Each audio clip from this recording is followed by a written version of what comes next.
The best 60 minutes of your life. This is the Homer.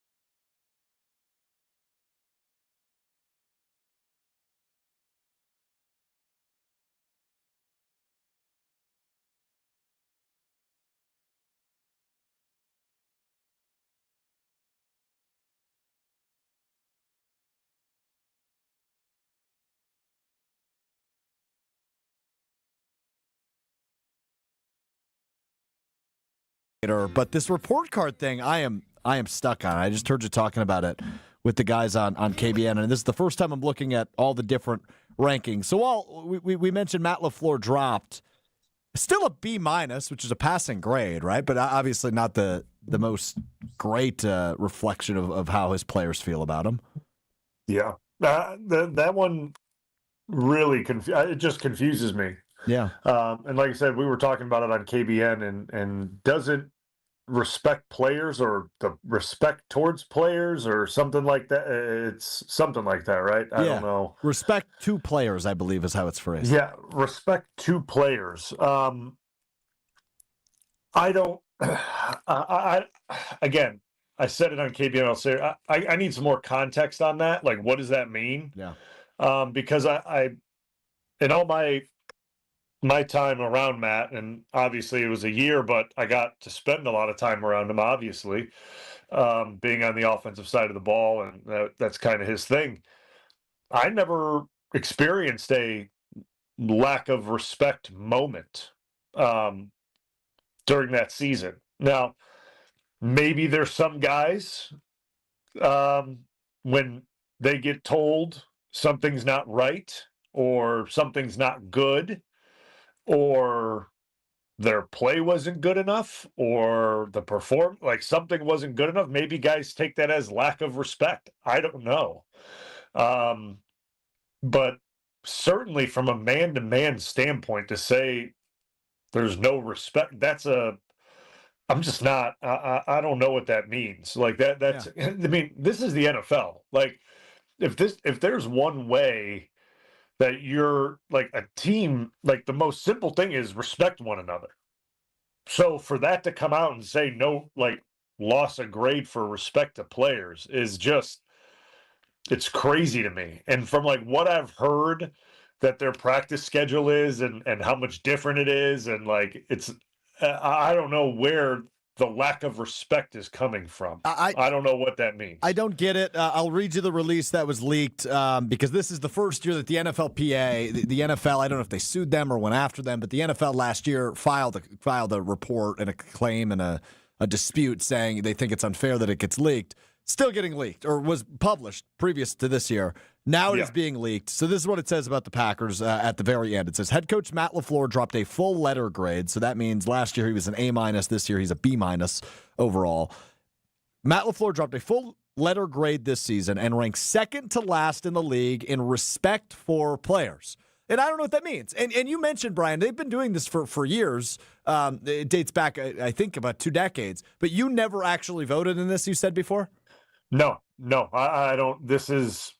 We didn't have that when I was there. So I don't know when that started. Was that in like 2023 or? Is it that recent? I thought it was older than that. But maybe not every player votes. I guess I don't know how it works. I'll look into that while we're talking about it. But you would have a better idea than me.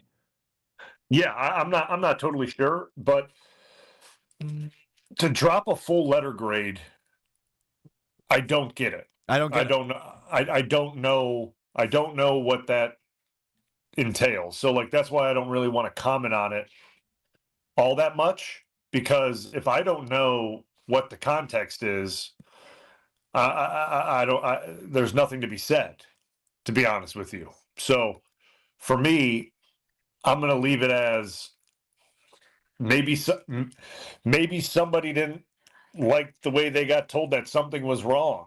Yeah. And they took it a certain way, or maybe guys took it that way. I don't know.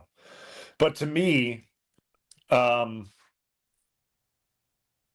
Yeah, I don't. I got nothing. Yeah, I really don't because Matt is a player's coach, right. by all means, right? Like, and whether people want to look at that as that's a negative or whatever, right? But one thing the guy is he's all about the players. So for that to come off as no respect for players, like I'm just not there with whoever made that. How many people voted on that? And it's weird to me. It's confusing to me from a couple of different aspects to your point, because is it just, and we saw this a little bit in his media availability this season, that he was a little bit more snippy or a little bit more edgy, and I didn't view that as a negative thing, right? It just seems like that's a guy that wants to win. And to your point, he's always been described as a player's coach. He gets along with his players. His players like playing for him, as obviously you did for his first season back in 2019. So that's the part that confuses me. It says, so just to do a little cleanup, you were absolutely right. The report card format started in 2023 while they had done other anonymous surveys prior. It was the actual report card where this comes out. That started, you were spot on with 2023. This is the first year they weren't technically allowed to release it according to the NFL, but already been leaked. 1,700 players participate. But the other thing I want to get to you on with this report card, something that is a damning indication of how players view some of the coaching staff. Offensive coordinator is a C. It's worse than Matt LaFleur's grade. And Adam Stenavich was obviously a big talking point this offseason. He's now the only coordinator of the three that will return to Green Bay in 2026. He got a C grade, which obviously he's not the play caller, but he is the offensive coordinator. And it's a guy who I think a lot of us as Packers fans have wondered, what exactly does he do for that offense? And what's the negative side of maybe moving on from him and bringing in somebody with fresh ideas this offseason? Something I was interested in. Obviously didn't happen, but a C for Adam Stenavich. What do you make of that? My only thing is that it's, again, maybe the way they're being addressed in meetings. And when negative feedback loops come through that this blank isn't good enough, that gets guys feeling a certain type of way. And like, I'm not trying to be like, I played back in the 60s. Right. I'm not saying that. Back in my day. Yeah, back in my day, but like it's a different generation of players right now. It's a different generation of players, how they were treated in college compared to like when I was in college, and things are different, right? And some guys aren't used to certain things. And maybe those types of messages aren't being received in the way they should be, right? Like positive, or not positive, but like criticism about your performance, if it's not good enough, that is going to be a given in the NFL. This isn't college, or it's not somewhere else, or you're not talking to your buddy. Like, you may want to think every coach is your buddy and things like that, but like, it's their job and it's your job. You get paid more than them to do your job, obviously, but it's a reflection of them. So when you don't go out and perform at a certain level, yeah, there's going to be repercussions on Monday and in the meetings when you're watching the film. And when you can't run the ball for over 100 yards in a game, or you're giving up X amount of sacks, or guys aren't open, or there's drops, or there's things, or missed assignments, yeah, the offensive coordinator is going to have some choice words.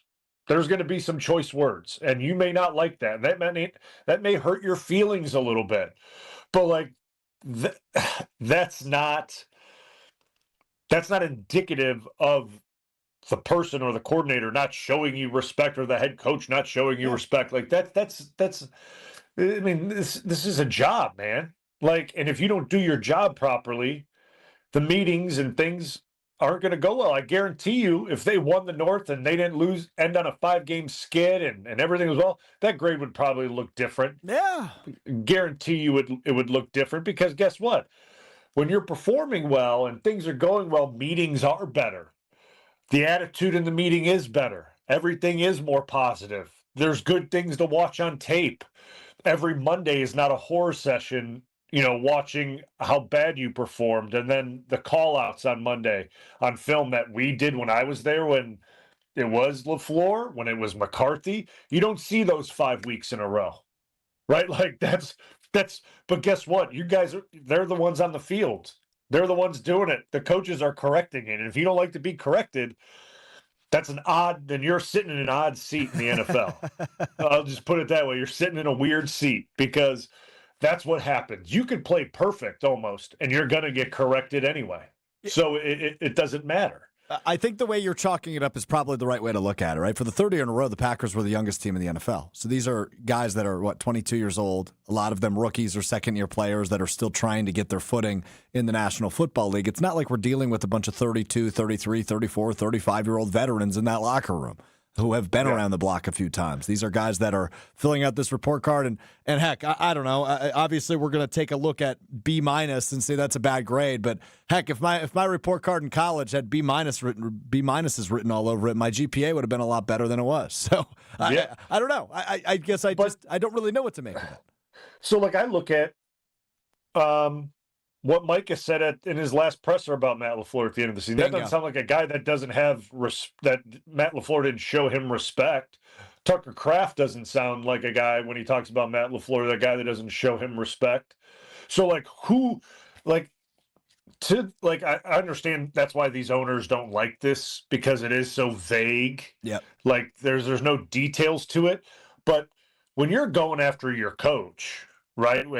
And by all means, like it's a winning program. It's been a winning program, right? Like, and a lot of guys have come out and said they enjoy playing for Matt, or they liked Matt, or they've things like that. I'll stand on it too, because like I enjoyed my time there. I like Steno. I like Matt. Like I had fun when I played there.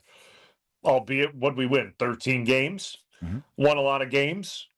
They won a lot of games the next year and the next year. So like, yeah, things are better when you win games. Like that's part of it. So like, I think some of this is coming from when you go on a 5-game skid and you play like crap at the end of the season.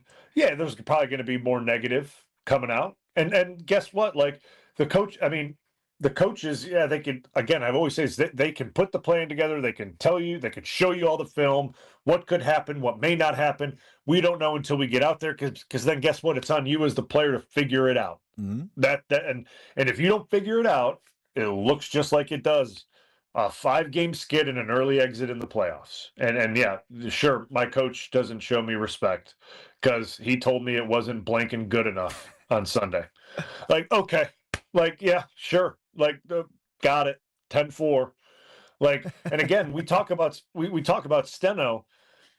Like, the collaboration of how a game plan gets put together is not just on Steno.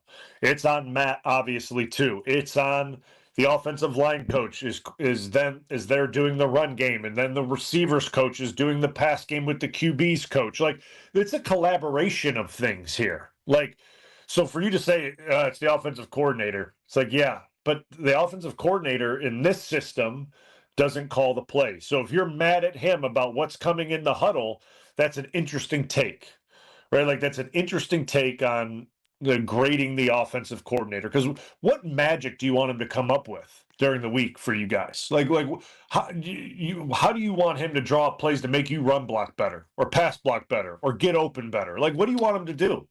And at the end of the day, like this all is Matt's system. So like we're not recreating the wheel here under a new system. Mm-hmm. Sean McVay doesn't recreate the wheel. It's the McVay system. Shanahan doesn't recreate the wheel. It's his system. The Seahawks, who won the whole damn thing this year, they were the same team week 1 offensively as they were in the Super Bowl. They were a run team, a play action team, and they stuck to their guns, and that's what they were.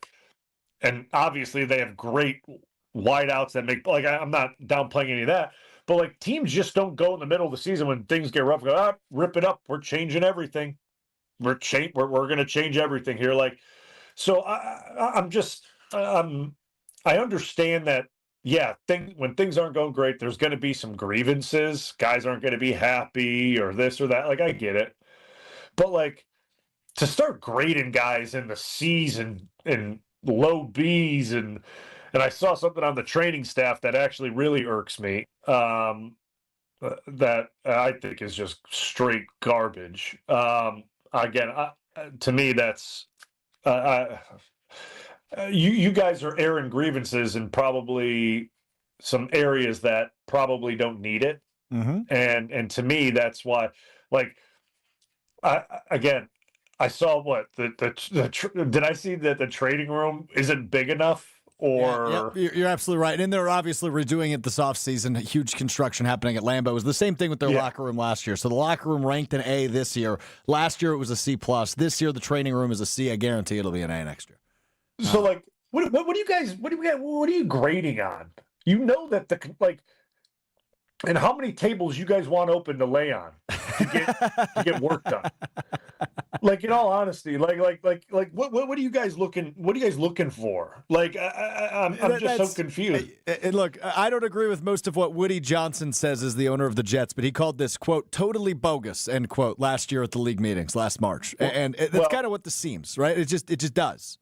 It just seems like there's guys that were angry about like a certain thing, or maybe things are being done a little more strict around that. I don't know. You know, I can't say exactly, but I know for a fact LaFleur doesn't. I've never seen him show lack of respect for people. Ranking Steno low for what reason? I'm not like. What do you want? Again, like. Yeah. What do you think? You don't think he comes up with a good enough passing tree every week for you guys? Like that's not good. Like I don't know. I think it's as simple as this, Brian. Winning cures everything, right? If they win 14 games next year and represent the NFC in the Super Bowl, I bet these grades look a little bit different than they do this year. I think it's as simple as that.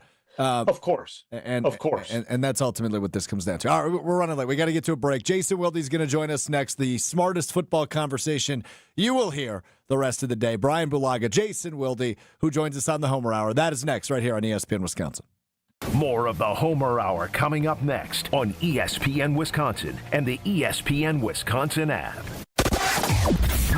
We have a crash on 41 heading southbound right at Appleton Avenue. The two left lanes are blocked. We've got backups all the way back to Bradley Road. Give yourself that extra time there. Eastbound 94 is backed up from Highway F past Barker Road. Back on the brakes from 84th Street almost to Hawley Road. The westbound side slowing down from just before 27th Street past Mitchell Boulevard. And again from the Zoo interchange all the way past Elm Grove Road. And checking the TMJ4 Storm Team forecast. Tonight, mainly clear, a low of 32. Tomorrow, mostly sunny, windy, mild, a high of 60. From the WTMJ Traffic Center, I'm Debbie Bulaga on 94.5 ESPN. Kyle Bruston Nortman. We need the final end here. Oh, okay. Screw you, Ben, bro. KBN. Brian Gutekunst is going to have his best offseason of his entire career. I've been thinking about roster development lately and what Goody has in store for him. And I don't see any way this team can become a title contender unless Goody has the best offseason of his whole career. Kyle Bruston Nortman. Afternoons from 2 to 5 on 94.5 ESPN, the ESPN Wisconsin app, and ESPN Milwaukee on YouTube. The only thing that tops our selection is your savings. Hi, this is Marie from Discount Liquor. And Wisconsin beer fans, the wait is almost over. Yuengling bottles and cans will be available starting March 3rd. That's right, America's oldest brewery will officially arrive in Wisconsin for the very first time. And we're celebrating big. Join us Tuesday, March 3rd from 3 to 5 at both Discount Liquor locations for a special in-store Yuengling sampling event. Be among the first in the state to raise a glass, taste this iconic beer, and see why fans across the country have loved Yuengling for generations. At Discount Liquor, we stock over 15,000 varieties of beer, wine, spirits, and mixers, all at the lowest prices in town. We're your one-stop shop for every occasion. Visit us in Milwaukee at 51st in Oklahoma or downtown Waukesha at Barstow in Maine. And don't miss our Yuengling in-store sampling event, Tuesday, March 3rd. Discount Liquor, where selection meets savings. Discount Liquor. Wisconsin is still cattle country, and that's why Bunzel's chose to stay close to home to hand select the finest beef. Quality goes into everything they do, from Bunzel's expansive array of meats, homemade specialty sausages, and their award-winning beef jerky. It just isn't a proper holiday meal without Bunzel's top quality cuts on the dinner table. Tasting is believing. Visit Bunzel's at 90th and Burleigh or bunzels.com. Your taste buds are in luck. The Reuben is back at Cousin Subs. Try this classic sub grilled to order just for you. Stacked with corned beef, Wisconsin Swiss cheese, and sauerkraut topped with Thousand Island dressing and served on rye bread. And our delicious mint shake is back. Both the Reuben and mint shake can be ordered via the Cousins app or online for a limited time only. Cousin Subs. We believe in better. Kyle Brust-Nortman's Ben Brust here for Grimal and Associates Insurance. They do what anyone with a growing family, like myself, does. Protect what matters most. Grimal and Associates specializes in coverage that's tailored exactly to you. Clients aren't just policies. They're part of their community. Personalized American Family Insurance back service, expert guidance, and genuine commitment. Grimal and Associates focuses on building trusted relationships and providing peace of mind. The same values they've had for over 30 years in the Milwaukee area. Connect with Grimal and Associates at teamgrimal.com. This is the Homer Hour on ESPN Wisconsin and the ESPN Wisconsin app. It's time for Jason Wilde on the Homer Hour on 94.5 ESPN.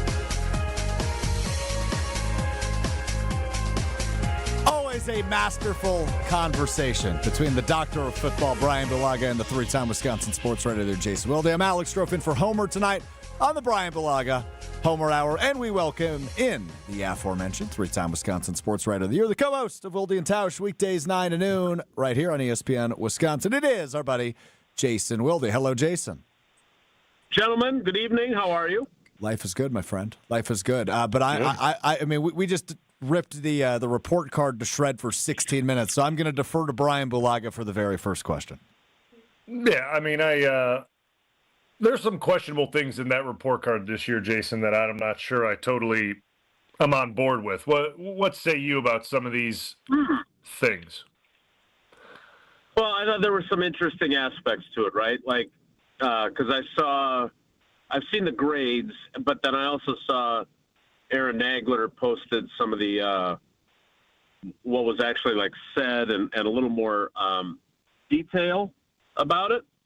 Perfect. That's what I want to hear. That's what I want to hear. I want to hear the detail on it. So let me call that up.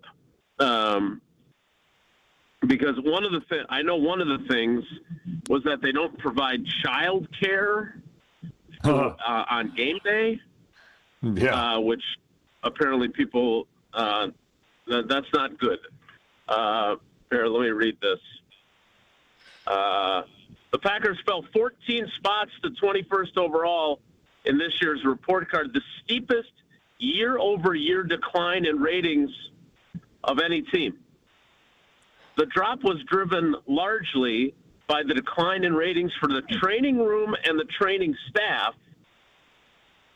which now rank in the bottom third of the league. Players report a lack of space and outdated recovery equipment, along with a lack of communication and trust in the training room. That surprised me. Yes. These issues are a top priority players identify to be addressed. All right, now, stop there before I read any more. Tell me how you view that kind of a take on the trainers and the training room. And by the way, important to note, just as they redid the locker room this past offseason, this offseason they're redoing the training room. Yeah. So there's like the first obvious thing. You guys are going to complain about the training room, knowing it's getting done and the size of it and whatever it may be, but it's getting redone. So you're going to hammer something that is getting redone, let alone that whole building has been redone for these guys over the last 3 years. And it's like magnificent compared to when I was down in that dirty hallway at the end of the walkway down there when I was there. What these guys have now is insane. So that's my first complaint is how are you gonna rip on that when it's being addressed? It's literally getting done this offseason, and you will have more training tables to lay on to do whatever that may be. Okay, the next thing, modalities, right? What modalities the guys have to get their bodies right. So let's really look into this deeply of what modalities are actually available. Like, generally speaking, there's no magic potion modality that heals a guy in 5 days and make sure they go play on Sunday. There's no such thing as that. There's all the Normatec stuff, all the game ready stuff, they have those salt tub things that they can lay in and float. They have that. They have the hot tub. They have the cold tub.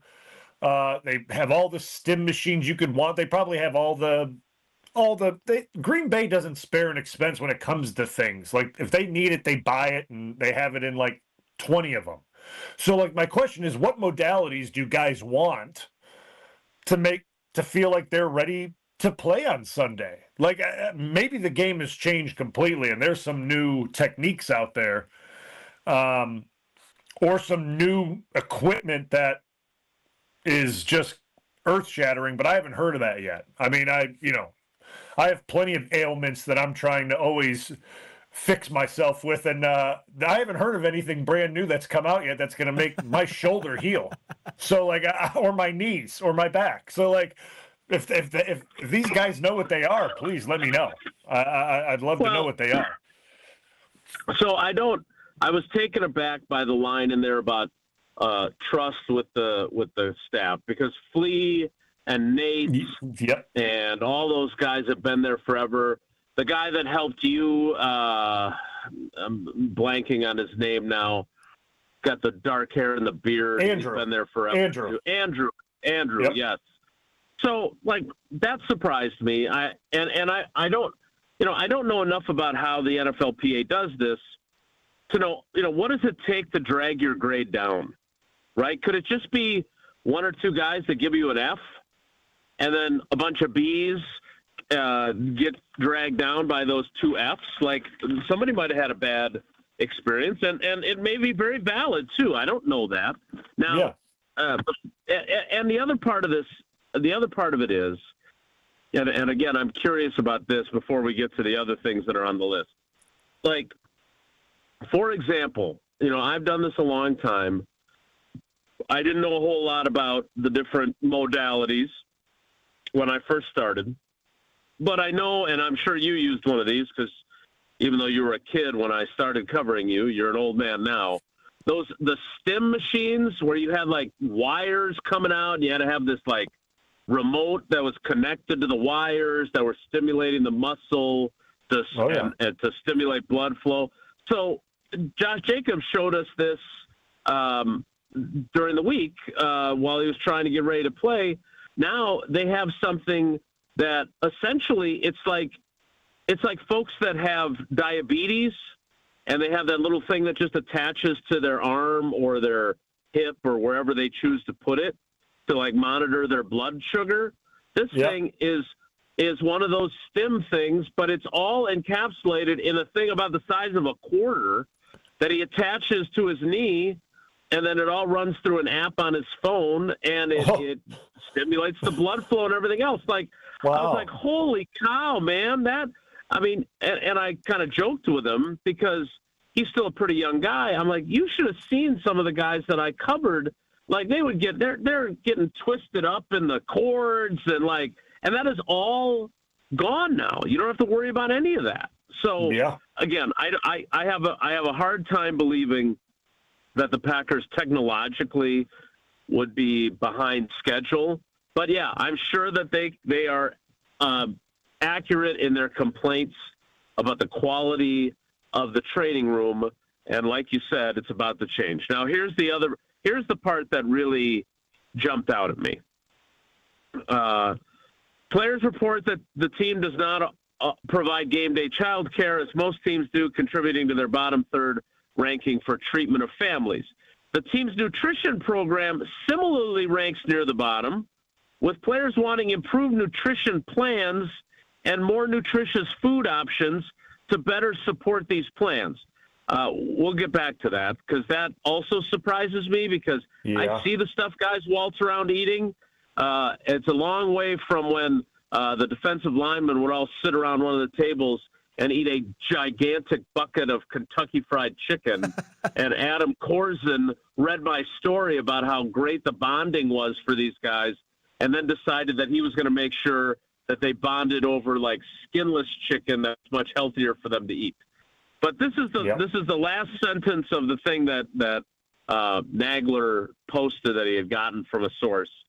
Head coach Matt LaFleur dropped a full letter grade this season and ranks second to last in the league in respect for players. Now, that is interesting. So he got a B- is the letter grade he got. Again, I think it's worth noting that Micah Parsons, one of the reasons he wanted to come to Green Bay was Matt LaFleur. So take that for what it's worth. But on top of that, second to last in the league in respect for players.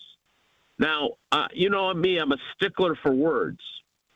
So if it said respect from players or of players, I would have been even more surprised, right? Because I got the impression that players and the way they stood up for him when there was question about whether he was going to get fired or not, like those guys, and again, I had a lot of people push back on me and say, well, what are they going to say?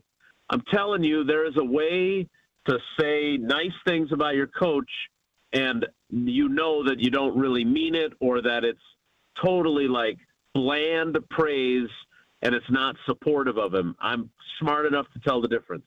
But the other part of this is respect for players. If that's the right choice of words there, then what the message there is that there is a large number of players that responded to this who don't feel like he is respectful of them.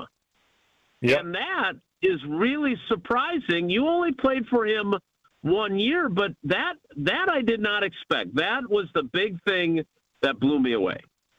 That is the thing that Strouf and I literally talked about for literally 6-7 minutes to start the show. Like I don't know what that means. Because in my time with him, there was nothing but respect in the building. Like that's what it was. Like it was a very respectful workplace of each other. So I don't know when these get voted on. This is what Alex and I were talking about. You know, I can tell you that I saw that in Kalen Kaler's post about it between November 2nd and December 11th. So if you were on the roster during that window, that's when you voted. Okay. So December 11th was what? The start of their skid? That was the week after. That was the week after the Bears win at Lambeau. Yeah, going into Denver. So the voting closed when they were 9-3-1. Okay. Which is even more concerning.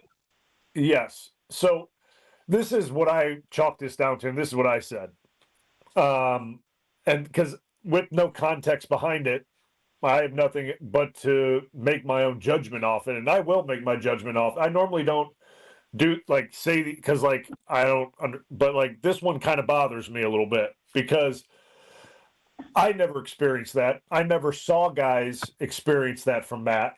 So that to me, this one, and to what I think is when guys aren't performing a certain way and they get called out or they get re-instructed a certain way, that rubs guys a certain way. And maybe they take that as a lack of respect.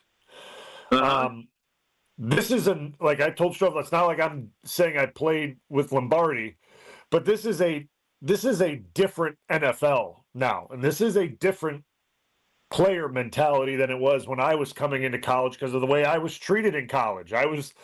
Where I went to college, it was just like it was when I got in there with McCarthy. It was you got treated the exact same way. It was very pro style and like feelings were second.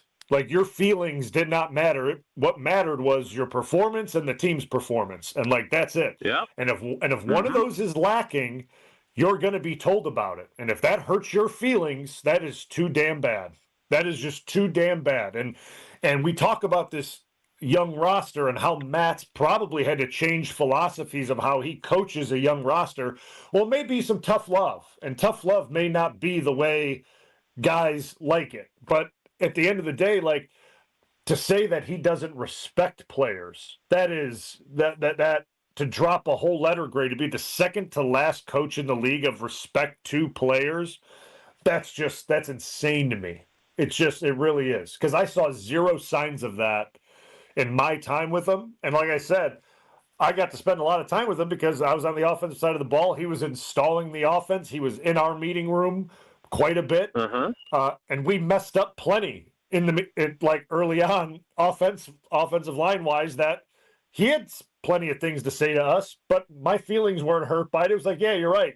I did blank the bed there. Yeah, that wasn't good. That really wasn't good.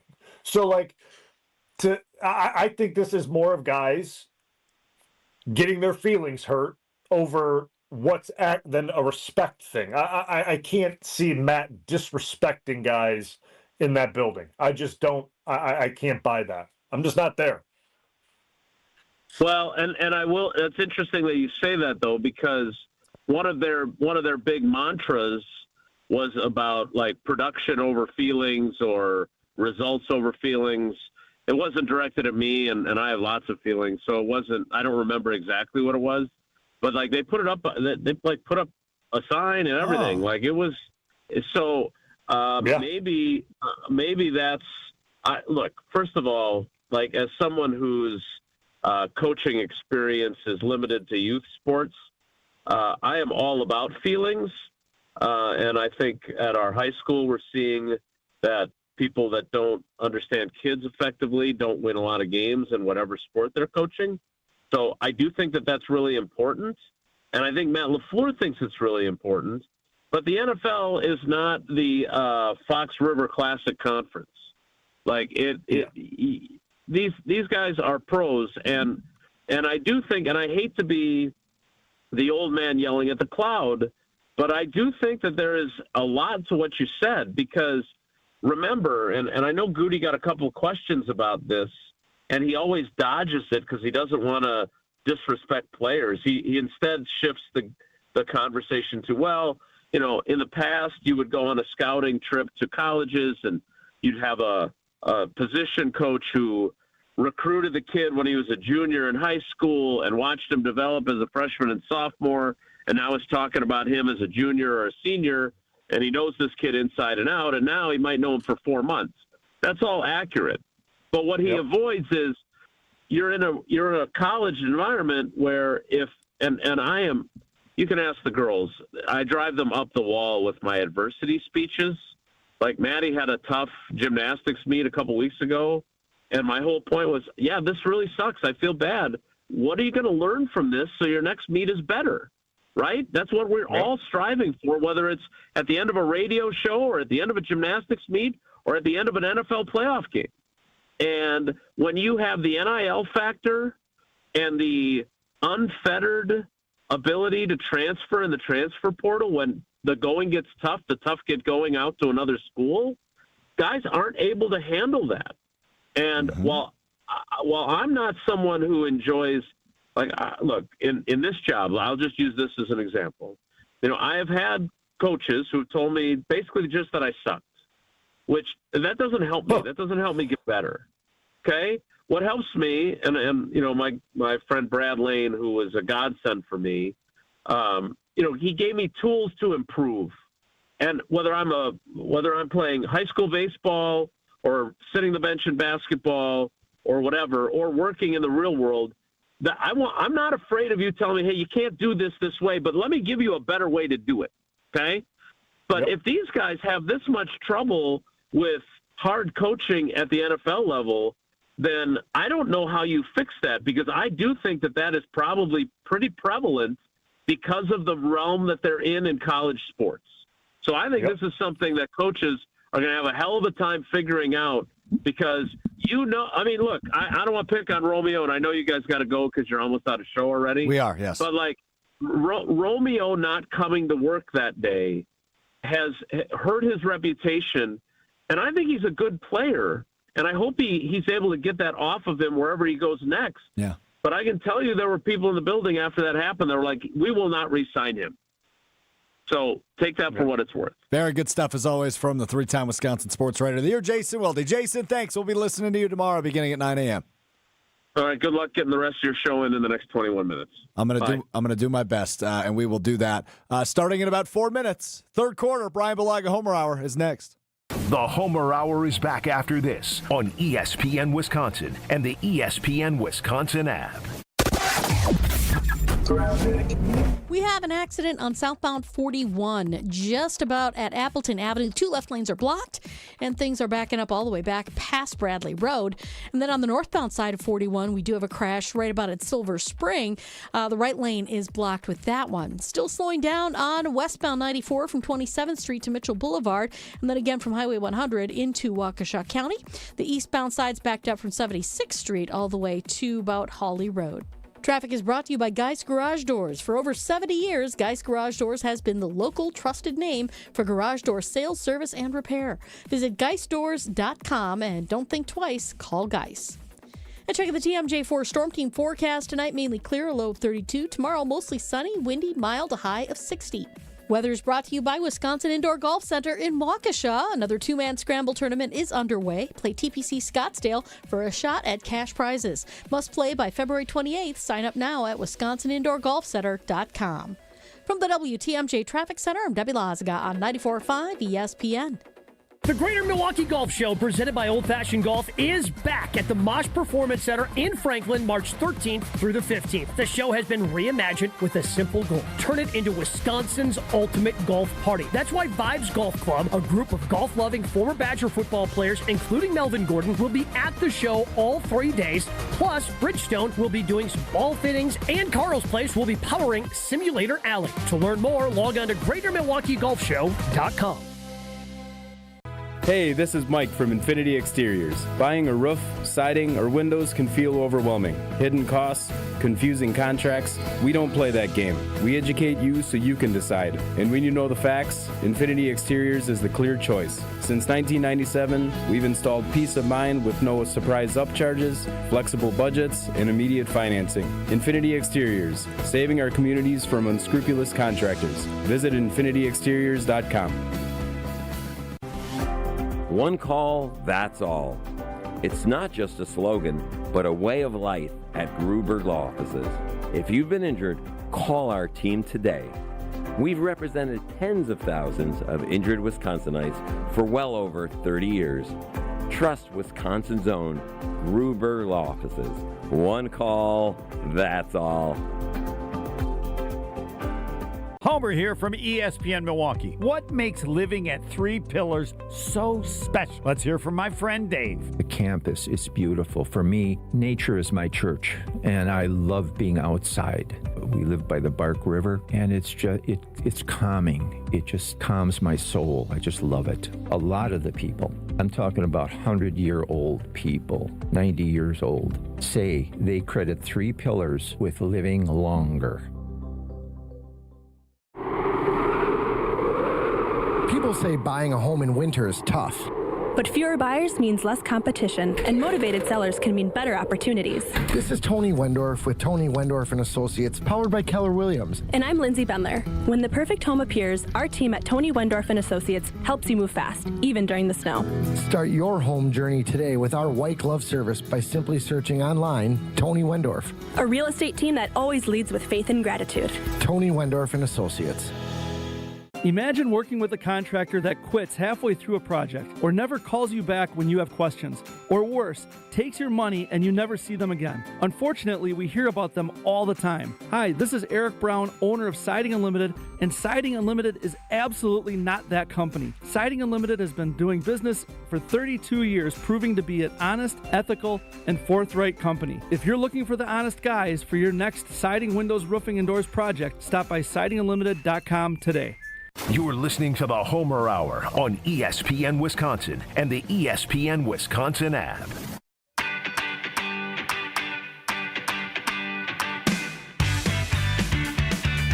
A limousine riding, jet flying, kiss stealing, wheeling, dealing, son of a gun. Woo! Ric Flair is coming to Milwaukee March 27th. It's a couple Fridays from now at the Riverside Theater.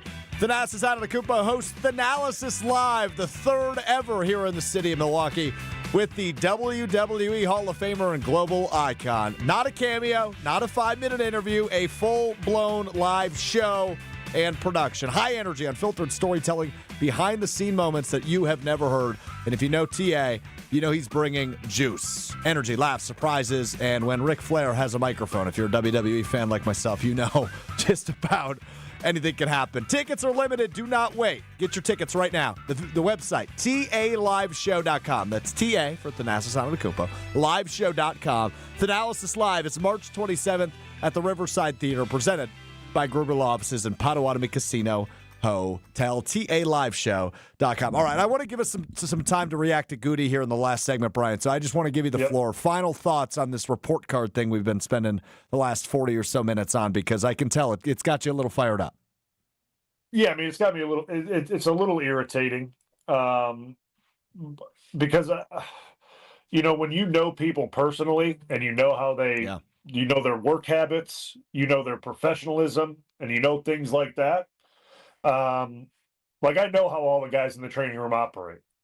Like believe me, I've torn ACLs, I've torn MCLs, I've torn meniscuses. I've spent time with those guys. Like I know how they are as professionals, and I know how they are from just a personal standpoint, taking care of guys, making sure that they're able to go back and do their job, but just from a person-to-person thing.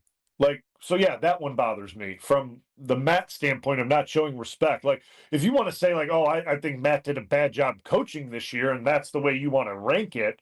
Okay, that's your prerogative as a player. You're in there, right? But then to put he doesn't respect players, that is to me now we're crossing lines that are just I'm not sure. I'm not sure you go there, because like that's not to me, as the way I've always seen it. That's not the way it was.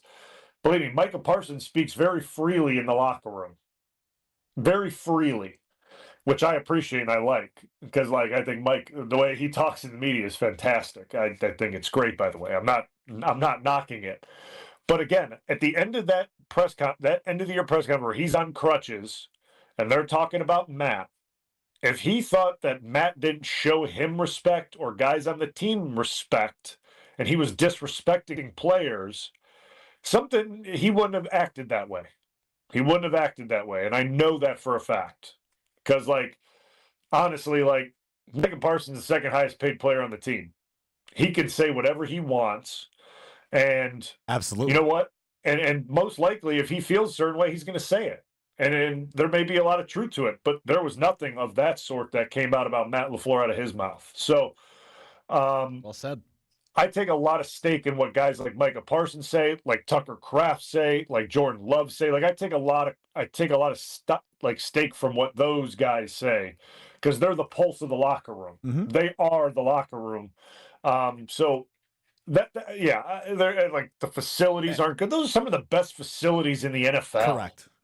Like, come on, man. Like, I just don't. I love this from Petey Pablo on the Carbless text line, 800-990-3776. He just says, I can't imagine Tucker Kraft is complaining about the child care at Lambeau. Yes. Fair point. Believe me. I had kids in Green Bay. We didn't have child care. Your wife and family sit with the kids. Okay. Like, all right, there you go. And even if you need childcare, you're paid pretty handsomely to do your job. I'm sure you can afford it. So there you go. Yeah. All right, we will wrap up. Goody at the Combine, a comment: was it a shot at Matt LaFleur? Was it not a shot at Matt LaFleur? That is how we will wrap up the Homer Hour right after this. More of the Homer Hour coming up next on ESPN Wisconsin and the ESPN Wisconsin app. Break down all the lines, the locks, and the long shots with a weekly wager. Like, yes, we know you made it this far, but you lost the way we told you have to stop losing. With Josh DiMaggio and Ben Brust. You were a better team, you had a big lead, and then you did what we saw you do 3 weeks previous? Tune in Wednesdays from 6 to 7 p.m. live from the Potawatomi Sportsbook on 94.5 ESPN, the ESPN Wisconsin app, and ESPN Milwaukee on YouTube. ESPN Radio Sports Beat with Freddie Coleman. Everything seemed to be lined up way too perfectly for the United States men's hockey team to win the gold medal over the weekend versus Canada. It was 46 years to the day that the miracle on ice happened in Lake Placid involving that U.S. Olympic hockey team when they're able to knock off the Russians and then beat Germany to win the gold medal officially 2 days later. So many things were lined up against the United States because they were not the better team throughout this entire hockey game, especially in periods 2 and 3, where they were outshot by the Canadians 33-18 after taking a 1-0 lead. It looked a lot harried. It looked a lot hopeless if it was not for Mr. Hollenbuck, Connor Hollenbuck himself, saving the day for the United States. So how about that? 46 years to the day.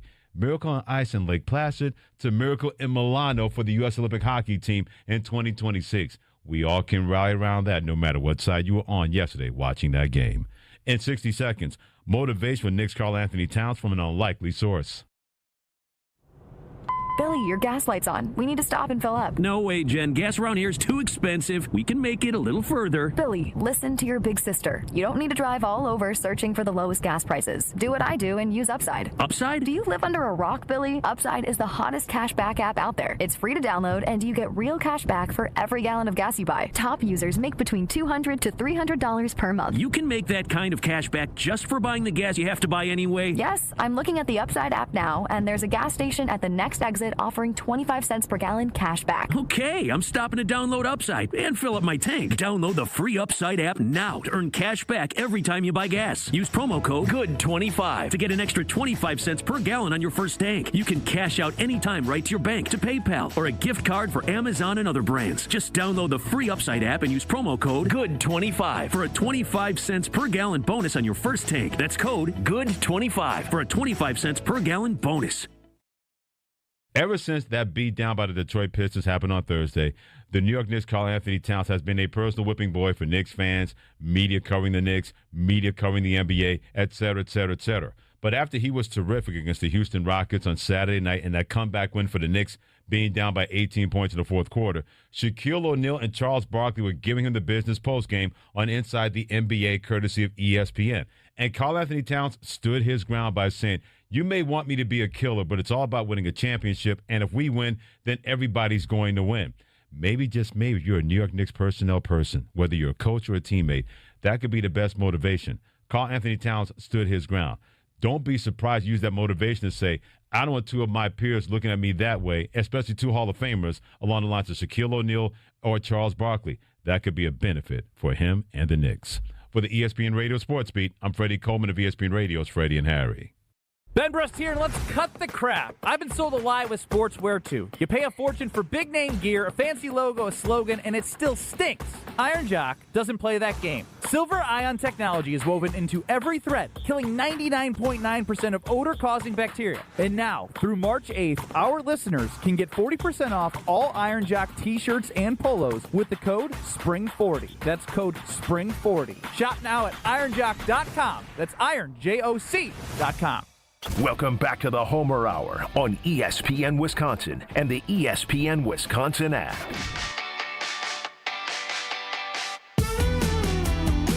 Wrapping up the Homer Hour with Bryan Bulaga, the Super Bowl champion. I'm Alex Strouf in for Homer for just a few more minutes, but do want to get Bryan Bulaga's take on this from the Packers general manager earlier in the week in Indianapolis. Asked, what's something the Packers need to improve on as they head into the 2026 season? Some people viewed this as a shot, others did not. We'll get Bryan's take after we hear from Brian Gutekunst. Yeah, I think, we've talked a lot about this. Our ability to be more consistent in situational football and finishing off games. A number of our games the past couple of years, we've been up in the games and just not been able to close them out. And our group's got to get to that point. So I think we're on our way there. I really like the guys in our locker room, and I like the makeup of our team. But that's an area that we have to fix. So some people interpreted that, Bryan, as, hey, I like the guys, I like the players, I draft the players, I pick the players, but we've got to find a way to close out games. People almost view that as finger pointing. What say you? That's also that falls on the players too. Yeah. Again, I always go back to the players. The players are on the field playing the game. That's who's doing it, right? Like they're the ones that have to close out the game. They're the ones that have to find the right stuff in the tough moments to close out games. He said it. We're up big, and then we lose games. Well, I mean, the coaching philosophy hasn't changed, or the plays coming into the huddle, I would guarantee, are very similar.